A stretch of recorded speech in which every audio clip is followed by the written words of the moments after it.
Minute Cook કરી serving પ્લેટમાં કાઢી સર્વ કરો. તૈયાર છે પેને પાસ્તા ઇન મરીનારા સોસ. આખું અઠવાડિયું દરરોજ તમને એક પાસ્તા શીખવીશું અને ત્યારબાદની વાનગી હશે પાસ્તાથી તૈયાર થતી કોઈ વાનગી. તો ચલો પાસ્તા શીખ્યા છો, હવે જોઈએ નેક્સ્ટ રેસીપી કઈ છે. હિનાબેન, પાસ્તા તો ફેબ્યુલસ હતા એકદમ, ઇન્ફોર્મેશન પણ ઘણી બધી તમે આપી દીધી. તો હવે શું શીખવાના છે? હવે સૂપ બનાવીશું, beans pasta soup. Beans pasta soup. Okay, આ કયા પ્રકારનો છે? તો ક્યાંનો? મેક્સિકન છે, ઇટાલિયન છે, ક્યાંનો છે? Mexican Italian fusion. ઓકે, કેમ કે બીન્સ છે મેક્સિકનમાં વપરાય છે, પાસ્તા છે ઇટાલિયનમાં વપરાય. કેટલી વારમાં રેડી થશે? 5 મિનિટ. અને પ્રી પ્રિપરેશન કોઈ કરવાની છે આમાં? પ્રી પ્રિપરેશનમાં જો ટોમેટો પ્યુરી વાપરવી હોય તો પ્રિપરેશનની જરૂર નથી, નહીં તો ટોમેટો બ્લાન્ચ કરીને ક્રશ કરવાનું. ઓકે, કયા કયા ઇન્ગ્રેડિયન્ટ્સ છે?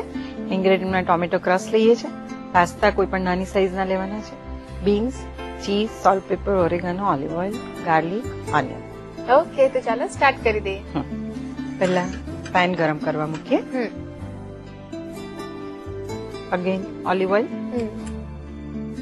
2 ટીસ્પૂન જેટલું લઈશું. ઓઇલ ગરમ થાય એટલે એમાં ગાર્લિક 1 ટીસ્પૂન. આમાં લગભગ આપણે ચોપ્ડ ગાર્લિક લઈએ છીએ, તો એની જે ટિપિકલ ટેસ્ટ અને સ્મેલ જે છે એ જળવાઈ રહે છે. જ્યારે આપણે પંજાબીમાં પેસ્ટ વાપરતા હોઈએ છીએ, એ પેસ્ટથી એનો ટેસ્ટ આખો બદલાઈ જાય છે. અચ્છા, આમાં તમે ચોપ તો લો છો પણ સાથે સાથે એને ઘણું બધું બ્રાઉન પણ કરો? બ્રાઉન પણ કરીએ છીએ. ત્યાર પછી ઓનિયન, રેગ્યુલર ઓનિયન છે 2 ટેબલ સ્પૂન.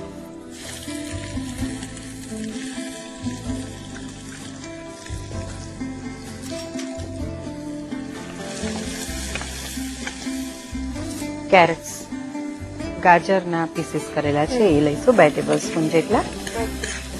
કાચા જ લઈ લે છે? કાચા જ ગાજરના પીસીસ, કારણ કે સૂપ છે એટલે ચંકીયર હશે તો વાંધો નથી. સૂપમાં એવું કઈ ખરું કે જે સૂપમાં પાસ્તા વપરાય એ કઈક અલગ પ્રકારનો હોય? સૂપમાં પાસ્તા વાપરીએ એટલે પાસ્તામાં સ્ટાર્ચ હોય, એટલે એમાં આપણે જે બાઇન્ડર તરીકે કોર્નફ્લોર કે મેંદાનો ઉપયોગ કરીએ છીએ એ નહીં કરીએ. ઓકે, પાસ્તા જ ઉમેરીશું. અચ્છા. ત્યાર પછી 1 ટામેટું છે ફાઇનલી ચોપ. આ સન ડ્રાઈડ ટોમેટોસ છે, અચ્છા. એ થોડા ખાટા હોય છે પણ ટેસ્ટ અને ફ્લેવર સરસ હોય છે એની. ઓકે, 1 ટેબલ સ્પૂન જેટલા લઈશું. આમ તો 1/4 કપ જેટલા લઈ શકીએ આમાં, અચ્છા. પણ એની ખટાશ આપણને થોડીક ઓછી ફાવે એટલે 1 ટેબલ સ્પૂન લઈએ છીએ. એટલે બેઝિકલી શું છે આ, કેમ આમાં એડ કરીએ છીએ એને? એ સન ડ્રાઈડ ટોમેટો એટલે સ્ટ્રોંગર વર્ઝન ઓફ ટોમેટો જેને કહેવાય. આપણે પિકલ્ડ ઓનિયન અથવા તો વિનેગર વાળી ઓનિયન કેવું હોય એવું આ સન ડ્રાઈડ ટોમેટો સ્ટ્રોંગ એની ફ્લેવર હોય છે ટોમેટોની. ત્યાર પછી એમાં બીન્સ છે, બેક બીન્સ, એ અડધો કપ જેટલા લઈશું. અગર આપણ ટીમના જ લઈએ છે? હા, ટીમના જ લઈએ. પાસ્તા ઉમેરીશું. બોઇલ્ડ મેક્રોની છે.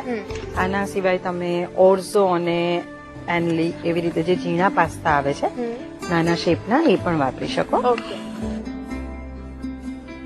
નાના શેલ પાસ્તા આવે છે એ પણ લઈ શકાય. સૂપમાં આ ટાઈપના પાસ્તા વપરાય છે? નાની સાઈઝના. અચ્છા. હવે એમાં સ્વાદ પ્રમાણે મીઠું, મરી અડધી ચમચી, ઓરેગાનો 1/2 ટીસ્પૂન. ઓકે. હવે એમાં જો ટોમેટો પ્યોરી લઈએ આપણે તો લગભગ 2 થી 3 ટેબલ સ્પૂન લેવાની છે. ટોમેટો ક્રશ લઈએ તો 2 કપ લેવાનું છે. અચ્છા. અત્યારે તમે ક્રશ લીધો છે તો કઈ રીતે એને રેડી કરીએ છીએ? ટોમેટોને બ્લાન્ચ કરી એની પીલ કાઢી નાખી અને ક્રશ કરીને એને ગાળી લીધું છે. ઓકે. હવે એમાં પાણી ઉમેરીશું. અચ્છા. ક્રશ છે થોડું લિક્વિડ હોય છે, જ્યારે પ્યુરી હોય છે એ ખૂબ ઘટ હોય છે. હા, એ કોન્સન્ટ્રેટેડ ફોર્મ છે એનું, એટલે એમાં પાણી વધારે નાખવું પડે પછી, અને ખાટી વધારે હોય છે. હા, એટલે યુઝ્યુઅલી ટોમેટો પ્યુરી તમે લો ને તો 1 ટોમેટોની 1 ચમચી ગણવાની. અચ્છા. અને જો ક્રશ લઈએ તો ત્યારે તમે 2 કપ જેટલો ટોમેટો ક્રશ લીધો છે? 2 મોટા ટામેટા. બસ એટલામાં થઈ જાય છે? ઓકે. કન્સિસ્ટન્સી જે પ્રમાણે સૂપની રાખવી હોય, યુઝ્યુઅલી આ કન્સિસ્ટન્સી